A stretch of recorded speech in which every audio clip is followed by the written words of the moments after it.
ఆ క్షణాన శతాబ్దాల నిద్ర చెదిరింది. మూచుకుందిటి కళ్ళు తెరుచుకున్నాయి. అపారమైన తేజస్సు కళ్ళ నుండి వెలువడి కాలయవనుడిని భస్మం చేసింది. అయితే మూచుకుందుడు ఈక్ష్వాకు వంశానికి చెందిన మహావీరుడు. ఆయన దేవతలు మరియు అసురుల మధ్య జరిగిన భయంకరమైన యుద్ధాలలో ఇంద్రుడికి సహా దేవతలందరికీ ప్రధాన సహాయకుడిగా పనిచేశాడు. మూచుకుందుడి ఖడ్గం ముందు అసుర సేనల యొక్క శక్తి నిలవలేకపోయేవి. చివరికి దేవతలు యుద్ధంలో విజయం సాధించారు. మూచుకుందుడి యొక్క పోరాట పటిమను చూసిన దేవతలు కావాల్సిన వరాన్ని కోరుకోమని అడగగా దానికి మూచుకుందుడు సమాధానమిస్తూ, దేవతలారా, సుదీర్ఘ కాలం యుద్ధం చేయడం వల్ల నా శరీరం అలసిపోయింది. ఇప్పుడు నాకు రాజ్యం కాదు, నాకు కావలసినది ఒకటే, అది నిద్ర.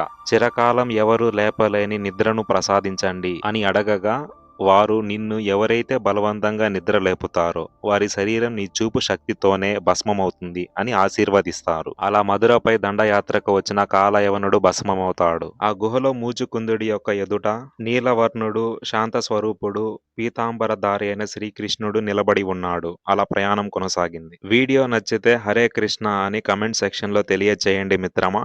Thanks for watching.